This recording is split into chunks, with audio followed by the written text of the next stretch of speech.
Perkembangan IT atau dunia teknologi ini tetap akan kita gunakan. IT tadi itu akan masuk ke dalam dunia pendidikan, akan masuk dalam ruang-ruang kelas, tetap akan ada. Yang model kayak Android sekarang ini dia sudah masuk ke dalam kebutuhan, menjadi kebutuhan yang harus dipenuhi. Contohnya handphone Android, pulsa, tetap menjadi sekarang mungkin sudah menjadi kebutuhan selain makan dan minum. Ya. Kita tidak bisa lagi mengambil handphonenya terus langsung sembunyi, terus kita kasihnya kapan sampai mereka tamat, kita tidak bisa lagi.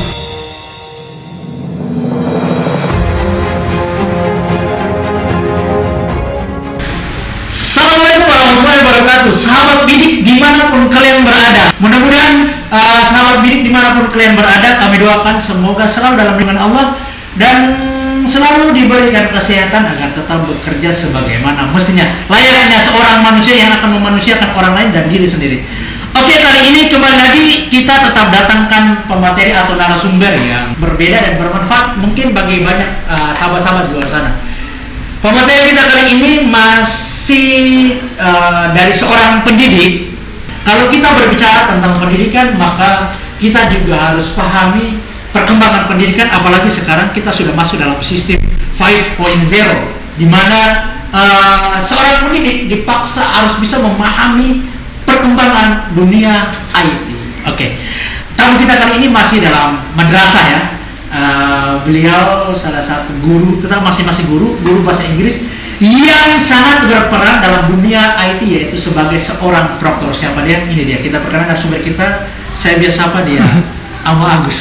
Oke. Selama ini kan orang hanya kenal Agus saja ya. Hanya menyapa Agus dan sebagai. Boleh dong perkenalkan sedikit Bapak, nama lengkap Bapak siapa? Terus Bapak dari mana dan lain sebagainya. Oke, silakan Bapak. Oke, baik. Terima kasih sudah diundang untuk hadir di sini.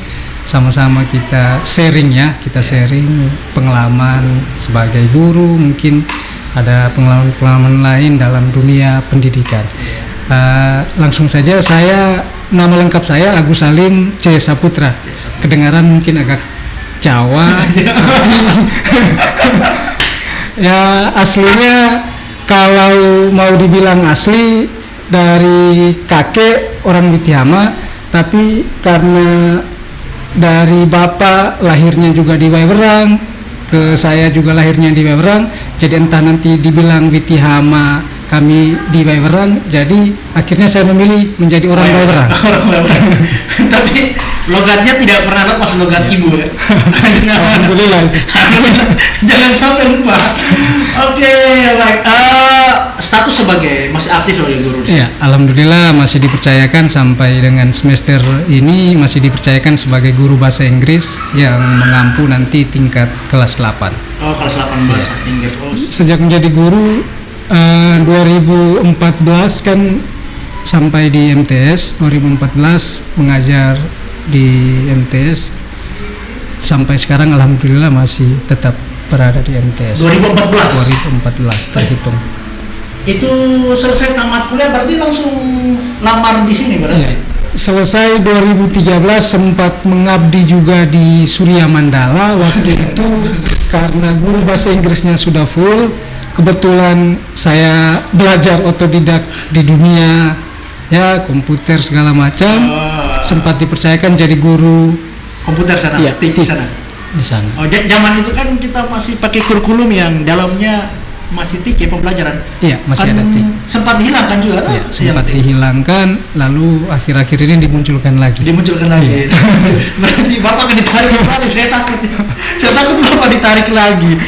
Oke, baik, dari 2014 sampai 2024. Oke, ngomong-ngomong statusnya apa sekarang ini? Alhamdulillah menikah dan dikaruniai seorang anak perempuan. Iya.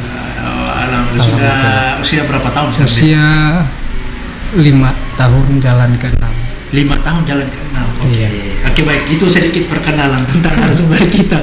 Dia sudah berkeluarga ya, jadi bagi teman-teman yang di sana, kalau ingin belajar hanya sekedar belajar saja, jangan yang lebih-lebih ya, bahaya. Oke, berbicara tentang diri Bapak. Di mana-mana kan orang ada istilah bahwa pulang kampung ingin membangun kampung nih. Kalau dari penuturan Bapak tadi, Bapak Agus tadi bahwa mengatakan bahwa darah Witihama tapi lama domisilinya di orang. Pertanyaan saya, kenapa kan banyak nih sekolah di Witihama sana banyak yang membutuhkan guru-guru yang bisa dikatakan bertalenta seperti Pak Agus. Kenapa tidak memilih di Witihama saja waktu itu? Entah, mungkin karena terlahir di sini terus dengan keadaan ya maksudnya kehidupan yang sekarang, jadi untuk ya kayak bagaimana ya, maksudnya merasa bahwa ya sudah kita tinggal sebagai orang Weberang saja, untuk segala aktivitasnya ya sudah kita di sini saja. Entah nanti mungkin rezekinya ke depannya seperti apa, kalau mungkin suatu saat dibutuhkan lagi atau dibutuhkan ya sudah kita ke mungkin Witihama gitu, seperti itu. Tapi tidak ada niatan untuk menutup diri untuk ketika nanti dibutuhkan sudah kita menolaknya, tidak. Ya. Berarti sudah siap ya suatu waktu dipanggil ke sana, sudah siap ya? Siap tidak siap? Siap. Siap tidak siap ya? Oke, baik. Berarti selama 1 tahun pernah mengampu di Surya Mandala? Sudah, Surya Mandala sempat. Surya Mandala, SMA Surya Mandala? Waktu itu di SMA, SMA Surya Mandala. Kan di Surya Mandala itu kan ada 2, ada satu SMK, satu SMK. Jadi saya waktu itu mengabdinya di SMA. Kebetulan saya juga alumni Surya Mandala. Oh, Surya Mandala. Ya. Alumni Surya Mandala. Iya. SMP-nya di SMP-nya di MTS. Berarti kembali lagi. Ya, kembali. Berarti adil dong berarti ya? Sudah selesai. Sudah selesai.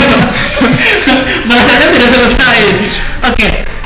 Waktu itu di Surya Mandala kan pernah ajar bahasa Inggris juga kan? Ya, waktu kalau di Surya Mandala tidak mengampu pelajaran bahasa Inggris. Saya mengampunya mata pelajaran TIK. Full komputer berarti waktu itu? Full, maksudnya ngajarnya full TIK. Full TIK maksudnya tidak masuk dalam ranah bahasa Inggris? Tidak sama sekali. Itu berapa tahun? Sampai 2000? Kan semester 2-nya semester 2-nya di tahun 2013. Jadi saya dapatnya alhamdulillah dapat 2 semester. Jadi pas semester kedua terus ada dengar lowongan guru bahasa Inggris di MTS. Ya saya melamar di sini terus alhamdulillah diterima di sini. Jadi dari 2014 mengabdi di MTS Negeri 1 Porsten. Iya. Waktu itu kan tapi alhamdulillah ya masih materi bahasa Inggris masih tetap ingat ya? Alhamdulillah masih. Masih ingat. Biasanya kalau kita sudah mengambil tidak sesuai jurusan biasanya takutnya kita lupa atau waktu itu berarti mengajar anak SMA. Oke, saya ingin bertanya nih. Mengajar anak SMA dengan mata pelajaran TIK, kemudian setelah itu mencoba melamar lagi di tingkat yang paling bawah. Tapi bukan TIK lagi, tetap bahasa Inggris ya, bahasa Inggris. Otomatis perbedaannya jauh sekali ya. Tapi bisa menyesuaikan ya waktu itu. Alhamdulillah mungkin awal-awalnya karena ya dari tingkat yang berbeda terus ke tingkat yang lebih bawah, awal-awalnya memang agak terasa kikuk juga ya mengajar seperti itu. Tapi mau tidak mau kita harus tetap belajar belajar menyesuaikan diri lagi. Ternyata saya ngajarnya yang kemarin dengan TIK materinya berbeda sekarang dengan jurusan yang saya ambil pada waktu kuliah dulu. Jadi ya sudah menyesuaikan jalurnya menyesuaikan diri lagi, belajar lagi materinya. Ternyata begini ngajar anak tingkat SLTP seperti ini caranya, seperti itu. Asik yang mana? Ya kalau mau dibilang asik ya dua-duanya tetap asik. Bapak bisa menyesuaikan diri di MTS waktu itu ya? Ya alhamdulillah. Kedua-duanya enak ya. Kedua-duanya enak. Enak tidak enak, enak. Enak. Oke, jadi setelah peralihan dari SMA ke MTS itu sebelumnya itu teman-teman sahabat bidik ya harus tahu bahwa Pak Agus ini salah satu kalau bicara dalam dunia teknologi ya, beliau salah satu orang yang diandalkan di MTS Negeri 1 Flores Timur ini tentang IT, baik itu IT bagian apa saja. Karena berbicara tentang komputer, pasti karena saya dulu sempat 2017 mengenal beliau, waktu itu sampai saat ini beliau sudah terjun ke dalam dunia IT. Jadi ketika orang yang berhubungan dengan komputer, mungkin install komputer ulang atau masalah dengan proker dan sebagainya, ujung-ujungnya panggil ke bapak ini, ke beliau. Jadi hari ini saya pikir kita pikir ngobrol tentang IT kepada beliau dulu. Jadi waktu peralihan dari SMA ke MTS itu berarti lama atau berkecimpung masuk ke dalam dunia komputer lagi, atau hanya full bahasa Inggris waktu itu? Waktu itu karena belum ada maksudnya dari ujiannya juga tidak ada ujian komputer dan lain sebagainya, masih kertas belum pensil. Ya, masih kertas pensil, jadi belum. Jadi start mulainya itu ujian nasional yang pertama diadakan menggunakan komputer waktu itu.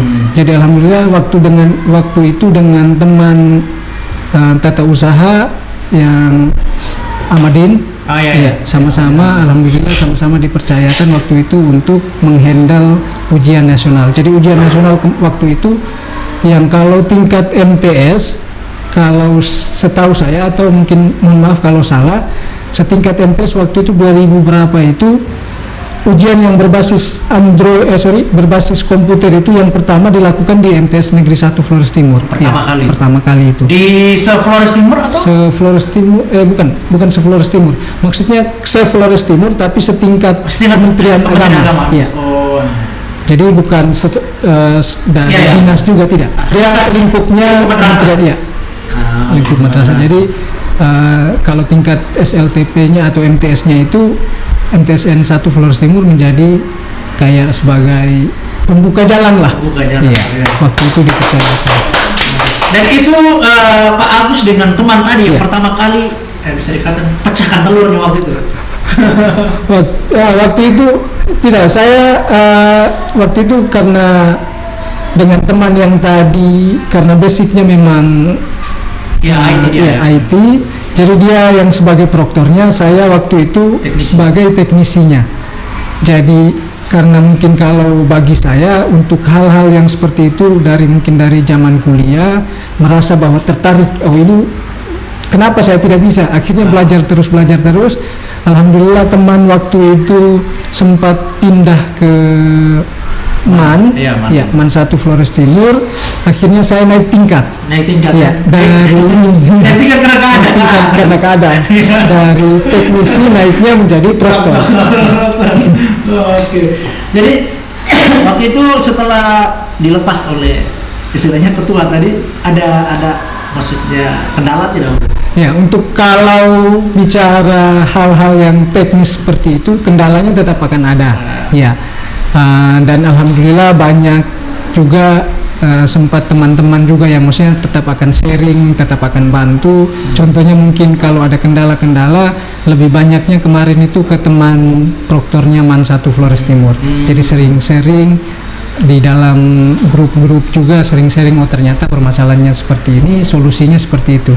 Jadi alhamdulillah untuk beberapa permasalahan kita bisa menghandle. Berarti tetap menjalin kerjasama kepada rekannya. Oke, baik. Berbicara tentang IT ini hari ini kita ingin membahas tentang IT, pandangan Bapak tentang IT. Oke, kita sudah membahas sedikit tentang pengalaman beliau dalam dunia IT, terutama proktor tadi. Oke, berbicara tentang IT nih, Pak Agus. Kita tahu bahwa mungkin di zaman Pak Agus dengan zaman saya pada saat itu kita buta sekali dengan IT waktu itu. Nah, setelah itu kita tidak pernah merasakan bagaimana caranya memegang mouse, klik jawabannya. Waktu itu kita hanya menggunakan pulpen, kertas, ya. Menurut Pak Agus, apakah perkembangan IT yang masuk ke dalam madrasah dengan bisa dikatakan bahwa kalau mungkin di kota orang menganggap bahwa itu adalah makanan minum, karena jangankan dalam dunia pendidikan, di dunia contoh kayak anak-anak SD dan lain sebagainya, mereka sudah mengenal namanya dunia IT. Kemudian bergeser terus ke pelosok daerah timur kita seperti ini, hal itu kan hal baru bagi kita. Ya, tahu benar. Menurut Pak Agus ini, pendapat Pak Agus bagaimana, pandangan Pak Agus tentang perkembangan IT yang begitu cepat sekali, kemudian yang merambat masuk ke dalam daerah Flores Timur, ujung timur kita ini, yang menganggap bahwa IT itu suatu yang sangat baru. Apakah itu hanya diambil umpan itu diambil sebagai suatu paksaan bahwa kau harus mau tidak mau kau harus bisa, atau memang diambil sebagai suatu pembelajaran bagi kita daerah timur ini? Dampak positifnya ada tidak sih menurut Pak Agus itu? Ya, ini menurut pandangan saya, bukan Ya, menurut pandangan pribadi yang pernah berkecimpung dalam dunia. Pak Agus kan sebagai peran aktor ya dalam dunia IT dan merasa kan. Jadi saya ingin tahu dulu pandangan Pak Agus waktu itu. Kalau menurut saya untuk perkembangan IT atau dunia teknologi ini, kita sekarang harus belajar, mau tidak mau belajar, tetap akan belajar bahwa suatu saat ini tetap akan kita gunakan. IT tadi itu akan masuk ke dalam dunia pendidikan, akan masuk dalam ruang-ruang kelas, tetap akan ada. Jadi menurut saya IT ini ada dampak positif dan negatifnya, tetap akan ada. Tetap akan ada yang negatif, tetap akan ada yang positif. Yang positifnya menurut saya bahwa informasi yang kita ingin dapat secepatnya juga bisa kita akses melalui IT tadi. Negatifnya menurut saya banyak hal-hal yang mungkin tidak disaring dalam dunia internet tadi tetap bisa juga akan diakses. Jadi menurut saya bahwa negatifnya tadi hal-hal yang tidak pada tempatnya, yang maksudnya belum bisa diakses oleh mungkin seumuran anak-anak SLTP, seharusnya belum mengakses hal tersebut, tapi karena dunia internet dan percepatan internet tadi itu memaksakan anak-anak tingkat SLTP bahkan mungkin di bawahnya lagi mampu mengaksesnya. Jadi mungkin menurut saya mungkin negatifnya tadi karena tidak disaring benar-benar, terus kontrol orang tua juga mungkin kurang, makanya ada beberapa kasus yang mungkin banyak terjadi yang mungkin kita bisa nonton, bisa kita baca beberapa kasus yang terjadi. Mungkin dua hal itu mungkin sebagai sampel bahwa ternyata positifnya dari internet dan negatifnya dari internet itu seperti itu. Mungkin lebih banyak contoh-contoh lagi mungkin, tapi saya ambilnya dua itu. Iya. Berdasarkan pengalaman. Nah, kemudian ini, kita sekarang ini kan anak-anak yang lahir di tahun 90-an. Pak Gus 90. Oh, saya kira 80-an. Yang lahir di tahun 90-an itu mungkin pada saat itu tidak pernah merasakan zaman pendidikan seperti saat ini ya. Iya. Sedangkan yang anak-anak sekarang, yang kita sebagai guru memandang anak-anak sekarang itu mereka bisa dikatakan bahwa gila sekali terhadap contohnya Android. Barang-barang kayak gini kan di masa kita tidak ada waktu itu.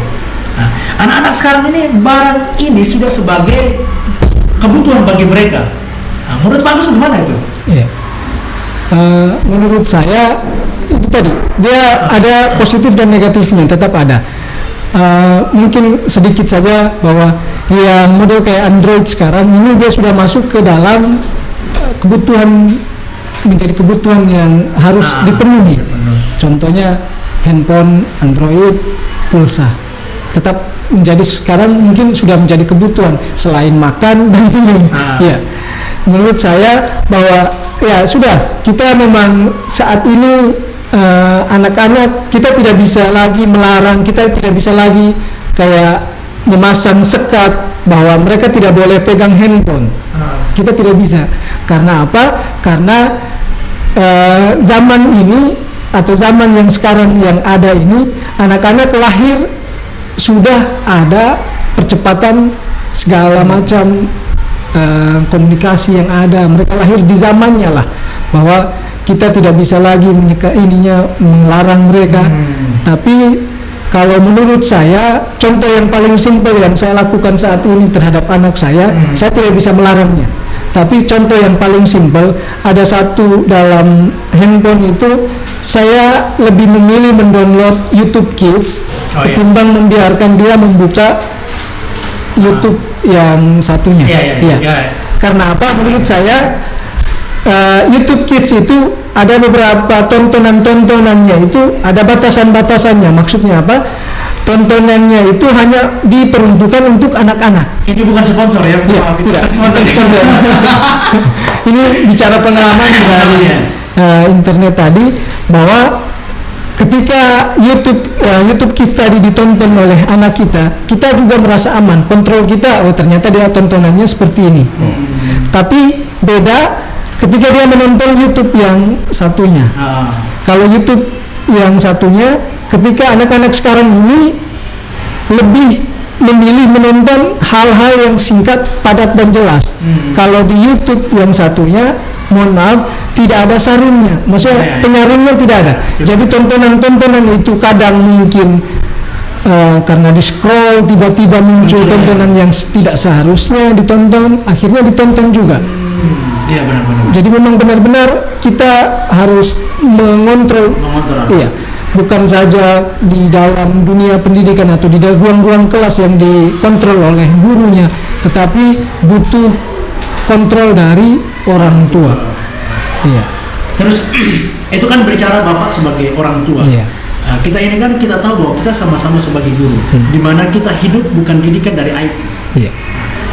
Saya yakin bahwa pendapat Bapak atau perasaan Bapak sama dengan saya ketika mungkin kita hidup di kota-kota besar dengan sudah terbiasa orang bawa HP ke dalam kelas, sudah terbiasa. Tapi kalau pandangan saya punya itu, saya merasa bahwa ketika saya masuk kelas melihat anak-anak yang sudah sibuk dengan HP, itu satu hal yang saya sudah langsung menjudge bahwa itu hal yang negatif. Itu dapat mempengaruhi kamu dalam perkembangan dunia pendidikan. Bukan berarti seperti yang Bapak katakan tadi, kita tidak menyekat anak-anak bahwa tidak boleh seperti itu. Tapi kan harus tahu waktunya kapan kamu harus menganggap ini dan kapan kamu tidak boleh menganggap itu.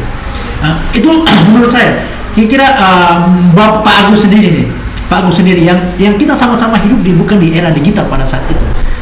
Perasaan Bapak ketika masuk kelas dan melihat anak-anak, Bapak kan sudah juga sebagai wali kelas. Wali kelas itu pengganti orang tua di sekolah. Iya, benar tidak? Iya kan? Perasaan Bapak ketika masuk di kelas melihat anak-anak yang dulu mungkin zaman kita sibuk pegang buku ya waktu itu. Sekarang suasana itu sudah tidak ada. Kita masuk bukan buku yang dipegang tapi HP. Kebanyakan anak main game. Peran Bapak sebagai wali kelas di situ, bagaimana caranya agar bisa menjamin bahwa anak-anak itu tetap seimbang dengan pembelajaran mereka mengenai apa tujuan mereka ke sekolah. Itu bagaimana, Pak? Ya, jadi mungkin kali ini bicara pengalaman juga ya, pengalaman untuk di dalam kelas sebagai wali kelas. Kalau pengalaman saya ngajarnya sekarang siswa, saya minta bawa handphone bagi yang punya handphone, jadi tidak memaksakan. Jadi saya langsung menyampaikan bahwa bagi yang punya handphone, bawa handphonenya, karena menurut saya sendiri bahwa saya sekarang ini berada pada era yang mana anak-anak sudah memiliki segala hal ini. Contohnya handphone tadi. Handphone tiap anak-anak sekarang sudah punya semua. Jadi terus dengan era zaman seperti ini saya harus melebur masuk ke dalam. Tapi batasan dan sekat itu tetap akan saya buat. Maksudnya bahwa handphone digunakan untuk menunjang pembelajaran. Jadi contohnya kalau menurut saya tadi, wali kelas tadi, kalau ketika masuk kelas terus siswanya lagi pegang handphone, berselfie ria dan segala macamnya, tetap sebelumnya saya akan tetap sampaikan bahwa kegunaan dari handphone itu seperti ini. Tetap akan saya sampaikan. Terus saya akan tetap memberikan motivasi bahwa kalau boleh silakan gunakan handphone untuk apa saja. Tapi ingat, ada batasan-batasannya. Gunakan handphone untuk ini, gunakan handphone untuk ini. Karena kita untuk saat ini, kalau menurut saya, kita tidak bisa lagi mengambil handphonenya terus langsung sembunyi, terus kita kasihnya kapan sampai mereka tamat. Kita tidak bisa lagi. Jadi bisa gunakan sistem zaman dulu lagi ya? Memang benar-benar kalau menurut pengalaman saya, kita tidak bisa menggunakan sistem yang seperti yang dianut oleh kita dulu untuk kita paksakan sampai hari ini. Menurut saya tidak bisa lagi. Tapi kan begini, bagus. Kalau memang tidak bisa. Tapi kita berbicara kembali kepada mental lagi. Kalau pandangan saya, ini kita bicara bukan berasal dari ilmuwan siapa-siapa. Berasal dari pengalaman sendiri. Dari kacamata saya ingin mengatakan bahwa memang kita saat ini kita dipaksa oleh zaman. Kita tidak bisa memaksa mereka ini dan itu. Tapi kan kalau dibandingkan dengan mental orang yang dulu, yang dalam notabene tidak hidup dalam era digitalisasi dengan mental orang sekarang, kalau pendapat saya, kita ini kebanyakan salah menggunakan IT di dalam dunia pendidikan. Kalau menurut saya, menurut pandangan saya, terlepas dari pandangan orang-orang. Kalau di setiap daerah kan lain-lain, kalau daerah lain-lain. Kenapa saya katakan begitu, bahwa kebanyakan anak-anak yang zaman sekarang mental mereka hancur oleh dunia digitalisasi. Dalam artian bahwa ketika dia sudah mengenal di era digitalisasi, dalam arti contoh simpel HP, dia sudah lupa posisi dia sebagai seorang murid, adab dia sebagai seorang murid itu apa. Tetapi kalau kita bandingkan dengan orang dulu, dengan didikan mental dulu, contoh simpel bahwa didikan dulu tuh keras, beda dengan didikan sekarang. Kalau sekarang kita pukul sedikit, wah mulai mentalnya hancur lah, ini lah gitu lah. Sedangkan dulu kita pukul, bawa ke rumah, disuruh lapor orang tuanya, apakah orang tua marah? Tidak. Malah orang tua geret muridnya, ini bapak silakan pukul anak saya. Yang penting satu, jangan mati, karena saya percaya bahwa pukulan kelihatan itu didikan bagi mereka. Itu pandangan saya tentang perkembangan digitalisasi saat ini. Maka dari itu, seperti yang Pak Agus katakan tadi, bahwa peran orang tua itu sangat penting. Kalau di rumah mungkin mengontrol anak-anaknya, kalau di sekolah sebagai wali kelas itu sangat penting mengontrol anak-anaknya. Itu pandangan saya tentang perkembangan mental anak yang tadi. Seperti itu, Bapak. Soalnya gini, kalau pengalaman sebelumnya, waktu di sekolah-sekolah yang dulu itu, saya pernah mengalami hal yang mungkin memukul mental saya sebagai seorang guru. Mungkin bisa dikatakan bahwa saya gagal mendidik anak-anak. Waktu itu pernah saya sebagai pengawas ujian. Ada siswa saya kelas 3, dia sudah ujian akhir ini. Dia datang terlambat waktu itu. Terlambat mungkin sekitar mau 1 jam, lama dia. Dia datang dengan keadaan sempoyongan.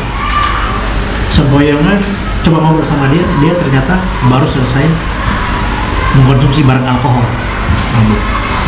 Itu yang pertama. Habis itu, dan anehnya lagi, mereka upload di media sosial dan sebagainya. Nah, dari hal ini kita bisa menganggap bahwa media sosial juga dapat menghancurkan identitas kamu. Dan ada beberapa kasus lagi, ada anak yang dia login password, mungkin dia tidak tahu. Saya coba login password, coba otomatis, ternyata kalau di dalam pencarian, kalau contohnya kayak Chrome gitu kan, ada beberapa tab yang situ. Saya buka tab, Bapak tahu apa yang saya temukan? Video-video yang tidak pantas untuk ditonton. Nah, jadi menurut saya bahwa IT yang masuk ke dalam daerah kita ini, sebenarnya kita harus menggunakan bahwa sistem kayak pelayanan satu pintu. Dia harus memiliki jadwal-jadwal tertentu bahwa kapan anak kita harus menggunakan HP, kapan anak itu fokus dengan buku. Itu yang makanya langsung muncul di benak saya bahwa wah, kita gagal dalam dunia digital ini. Gagal bukan berarti bahwa kita tidak bisa menggunakan, tidak. Salah menempatkan dunia IT dalam kepada pendidik. Itu pandangan pengalaman saya. Kalau Bapak sendiri apakah pernah tidak mengalami hal-hal yang mungkin menurut Bapak, wah saya gagal kayak ini? Kalau untuk saya pengalaman pribadi mungkin belum ya. Mungkin belum untuk dunia pendidikan, terus sempat jadi proktor untuk menemukan hal-hal yang ya negatif segala macam, sudah sekali 2 kali pernah temukan seperti hal itu. Kembali lagi, kalau menurut saya di dalam ruang lingkup pendidikan kontrol kita memang terbatas. Iya, kontrol kita terbatas. Contohnya saya ngajar bahasa Inggris 4 jam. Masuk dalam kelas, gonta-ganti lagi dengan guru-guru yang lain kan. Sebatas saya ngajarnya 2 jam, ya kontrol saya selama 2 jam saja. Setelah itu kan mungkin ganti lagi guru yang lain. Jadi mungkin menurut saya tiap-tiap kita mungkin ya sudah, kita punya motivasi atau tugas sendiri bahwa kita coba mengontrol siswanya lagi ketika punya handphone. Kalau saya, siswanya saya agak keras ketika ke kelas terus siswanya main handphone. Saya bilang memang main handphone boleh, tapi untuk menunjang, Maksudnya saya itu apa? Jadi sekarang model kayak digitalisasi tadi, saya belajar mengampu bahasa Inggris, terus dalam pembelajaran bahasa Inggris itu kan menggunakan kamus. Kita tetap akan menggunakan kamus. Jadi yang punya handphone tadi, saya minta download kamus. Jadi kamus tadi tidak pakai lagi kamus yang dalam bentuk buku, tetapi kamus yang berbentuk digital atau dalam bentuk aplikasi tadi. Jadi itu kalau menurut saya ya sangat membantu. Tetapi kembali lagi kontrol tadi, kontrol guru juga paling penting menurut saya, kontrol orang tua. Ya, karena segala hal kan tetap akan bermuara kepada rumah. Iya, benar. Tetap akan ke rumah. Jadi mungkin pengalaman pribadi saya, anak saya kasih waktu nonton. Jadi nontonnya dari jam 8 sampai jam 9. Anak di selesai. rumah? Iya, anak di rumah selesai nonton, oke tidur, sudah. Besoknya sudah Nonton lagi. nonton lagi tadi kami. Jadi tetap akan dibatasi. Jadi mungkin sinergi antara guru dan orang tua benar-benar harus tetap akan harus kerjasama. Jadi tidak mungkin orang tuanya karena anaknya sudah sekolah terus ya sudah urusannya sekolah, kan tidak bisa. Kan tetap akan ada muaranya, muara untuk pulangnya, anak tetap akan pulang ke rumah. Kira-kira perlu tidak ada kurikulum tentang IT? Ya kalau menurut saya, Pemikiran hemat ya. pemikiran Pak, kalau menurut saya butuh, karena selain dengan mata pelajaran yang lain, mata pelajaran yang mungkin menurut saya harus dimasukkan dalam kurikulum itu juga, bagaimana belajar mengutak-atik itu handphone dan lain sebagainya. Terus anak-anak juga ya sudah kita ajar, oh ini main handphonenya seperti ini gitu. Mungkin butuh menurut saya butuh satu mata pelajaran ya. Atau mungkin kalau memang kurikulumnya terlalu berat, sudah 1 jam kita ajarkan mereka, oh ternyata kita gunakan handphone itu untuk hal-hal seperti ini. Ya sudah, kita main gamenya boleh, silakan main gamenya untuk ini sudah menunjang segala macam. Kan kalau game sekarang digunakan hanya untuk senang-senang saja, benar. Mungkin kurikulum yang mengatur hal itu, biar anak-anak itu tahu tujuan mereka pegang HP tadi arahnya kemana. Ya mungkin sekarang kan sekolah-sekolah, hampir semua sekolah sudah berlomba-lomba menaikkan dalam hal multimedia mereka. Apalagi hal tersebut sudah menjadi kebutuhan pribadi malah. Contohnya dalam dunia editing dan lain sebagainya. Nah, sebenarnya anak-anak kalau mereka gemar dalam dunia digital, kita harus mengajar anak-anak ke arah kesana. Contohnya, contoh simpel saja, edit PowerPoint seperti ini, edit video pembelajaran seperti ini, video. Ya walaupun berat sih, tapi kan setidaknya mereka punya kesibukan dalam hal tersebut, kesibukan yang positif, bukan hanya semata-mata bermain game dan bermain seperti itu. Ya, jadi mungkin kalau sekarang mungkin dimasukkan, mungkin tadi lupa dimasukkan yang mungkin TIK yang kembali ke dalam kurikulum ya Merdeka sekarang kan ada itu, mungkin karena perkembangan teknologi tadi, digitalisasi masuk dalam dunia pendidikan, mungkin seperti itu, mungkin tujuannya seperti itu. Jadi mungkin menurut saya, ini menurut pandangan saya bahwa anak-anak itu benar-benar harus maksudnya diatur jadwalnya, terus dilatih juga. Oh ternyata handphone itu fungsinya enak ini, banyak ini. Oh ternyata bukan cuma kita main game saja, ternyata handphone ini. Orientasi anak-anak sekarang ini kan pegang HP dengan spesifikasinya yang lebih tinggi untuk game. Padahal handphone itu digunakan bisa juga untuk maksudnya penghasilan tambahan. Iya, sekarang kan segala hal bisa jadi penghasilan, iya. Padahal ketika main game kan bisa menghasilkan. Iya. Itu yang mungkin mindset itu yang mungkin Kita ubah. Iya, kita mungkin coba pelan-pelan ajak. Ternyata main game itu menghasilkan.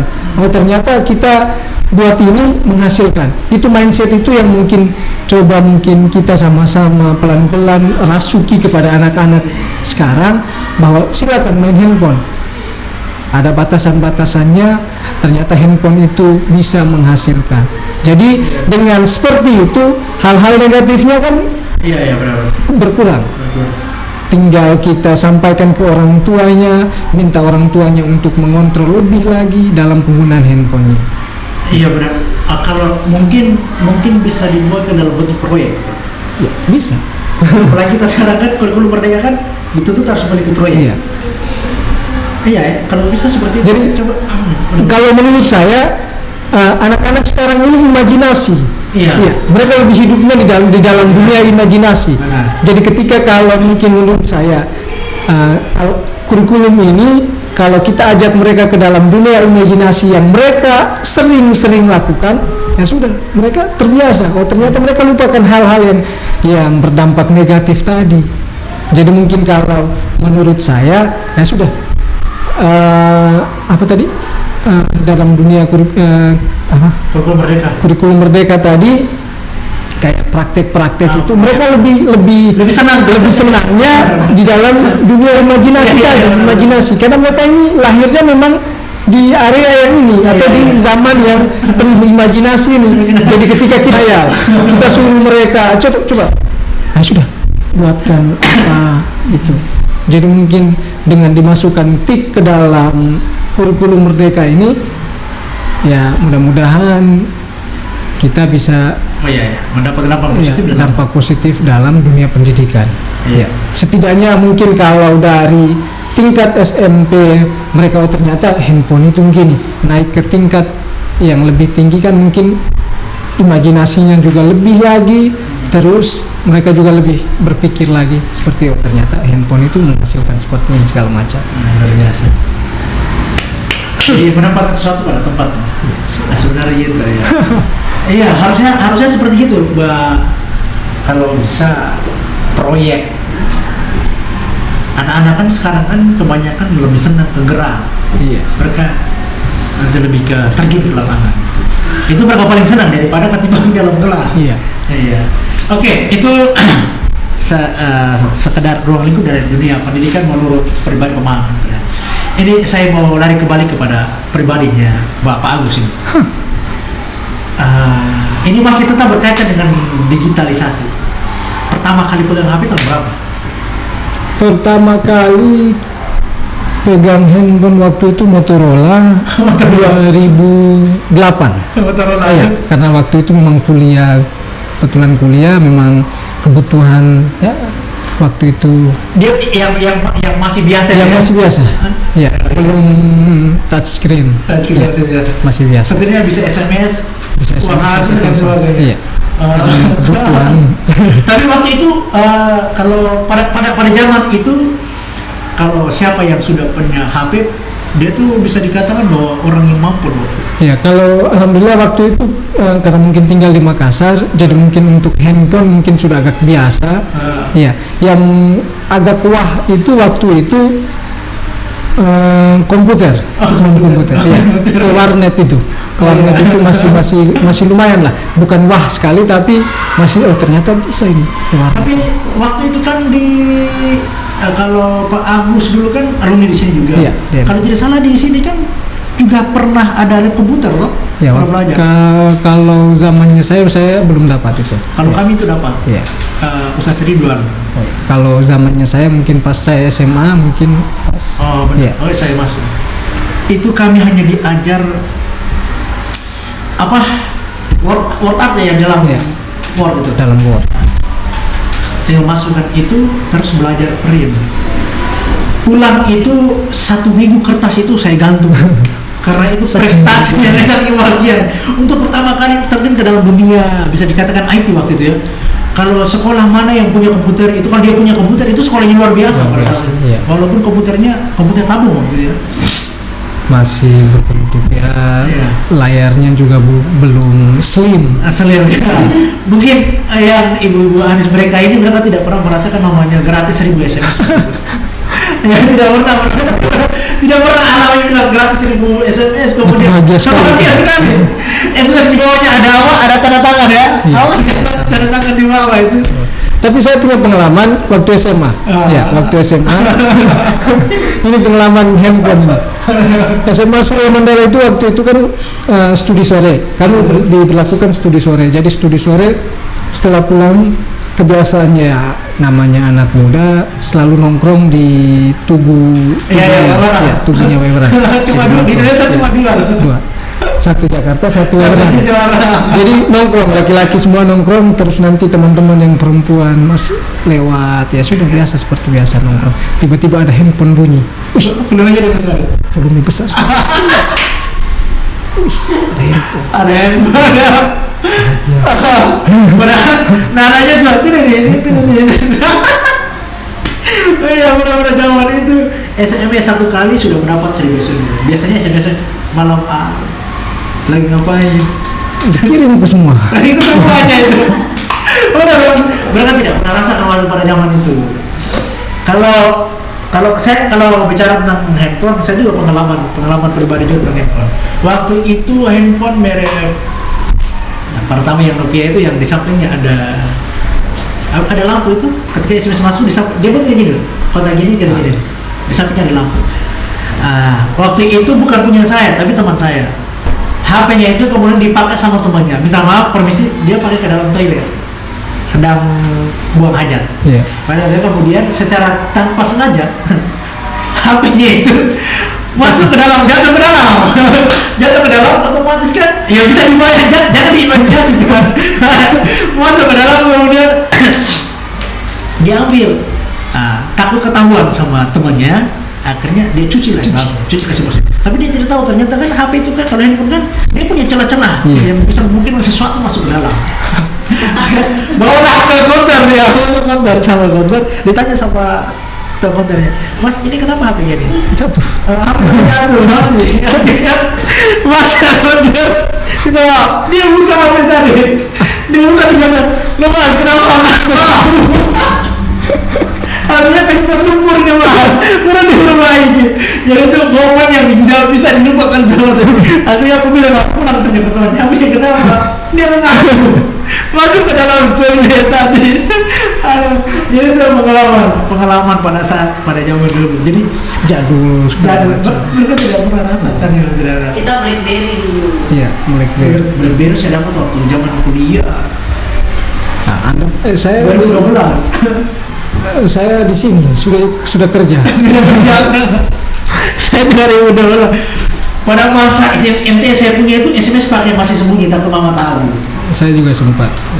Waktu itu walaupun tidak punya HP tapi pinjam. Wajib punya kartu. Kartu itu wajib punya kartu itu. Ya benar biasa ya. Atau maksudnya punya mama SMS hapus. Apa itu udah. Jangan sampai kan ke macam jangan SMS lagi ya. Jangan SMS. Nanti mama ternyata mereka tidak rasakan hal kayak gitu. Jadi kita punya zaman masing-masing. Ternyata seperti itu. Ternyata dulu itu memang asik sekali ya, zaman-zaman pada tahun itu yang walaupun di era digital tidak berkembang seperti saat ini. Kalau sekarang mungkin, cepat sekali sekarang itu. Ya. Hampir semua anak punya HP yang kayak gitu. Jadi handphone dan pulsa data itu sudah sebagai kebutuhan. Ya, jadi dia sudah masuk dalam kebutuhan. Jadi dalam sebulan mungkin selain beli beras dan lain sebagainya, beli pulsa data itu sudah jadi kebutuhan. Jadi segala hal kan butuh handphone. Benar. Sekarang begini, Agus sekarang kan punya anak buah, di mana dia sekarang sudah hidup di dunia perkembangan teknologi yang sangat luar biasa. Yang pertanyaan pertama, pernah ada rasa khawatir tidak? Bagaimana sebenarnya ke depan dengan daerah perkembangan digitalisasi? Dan notabene Pak Agus ini sebagai seorang aktor yang bergelut dalam dunia digitalisasi juga. Nah, kemudian apakah Pak Agus pribadi sendiri akan membebaskan anak itu di dalam mempelajari otodidak yang mempelajari ada era digitalisasi seperti yang dilakukan Pak Agus pada zaman itu? Ya, kalau saya pribadi ya mau tidak mau anak tetap akan menyentuh hal seperti itu. Maksudnya untuk ya pertanyaan yang kedua dulu ya saya jawab bahwa tetap mau tidak mau anak tetap akan belajar secara mandiri, secara otodidak untuk dalam dunia digitalisasi tadi. Jadi tinggal kembali lagi yang pertamanya tadi untuk khawatir, tetap akan khawatir. Bagaimanapun sebagai manusia tetap akan khawatir. Tapi keyakinan saya bahwa insya Allah tetap akan aman. Tinggal kontrol yang lebih lagi ketika mungkin beranjak makin besar mungkin pendekatannya yang mungkin ini yang tetap saya akan pelajari karena mau dibilang saya orang baru juga, maksudnya baru ya, maksudnya ya dalam dunia keluarga saya dianggap paling baru ya, maksudnya karena punya anak baru satu, terus ini segala macam, tetap akan belajar bagaimana caranya, oh gini pendekatannya seperti ini, punya anak oh seperti ini, tetap akan belajar, insya Allah tetap akan belajar dari untuk mengontrol bagaimana anak ini tidak masuk ke dalam atau tidak terjerumus ke dalam jurang seperti itu. Oke. Rasa cukup ya, cukup lama ya luar biasa ya Pak Agus ini pengalaman proktor. Oke, terakhir nih, apakah pernah berpikir tidak untuk terjun ke dalam dunia proktor? Untuk kalau saat ini saya lagi menikmati jadi guru ya, jadi maksudnya lebih fokusnya sudah saya jadi wali kelas, proktor kan juga guru juga. Iya, memang proktor guru tapi ada waktu-waktu tertentu mungkin karena ada waktu tertentu bedanya ketika kalau jadi dipercayakan jadi proktor, waktu kita mungkin pada saat mungkin kalau ada ujian kita lebih fokus untuk ngurus hal-hal seperti itu dalam dunia lingkup seperti itu. Anak-anak yang dalam kelas mungkin kita lupakan sebagai wali kelas gitu. Jadi mungkin saya sekarang lebih lagi menikmati menjadi guru yang maksudnya ya sudah saya guru. Ngurusnya jadi ngajar ngurus kelas saya. Soalnya saya lihat bagus ini untuk di dunia pendidikan kayaknya pingin lepas sekali dengan dunia digitalisasi.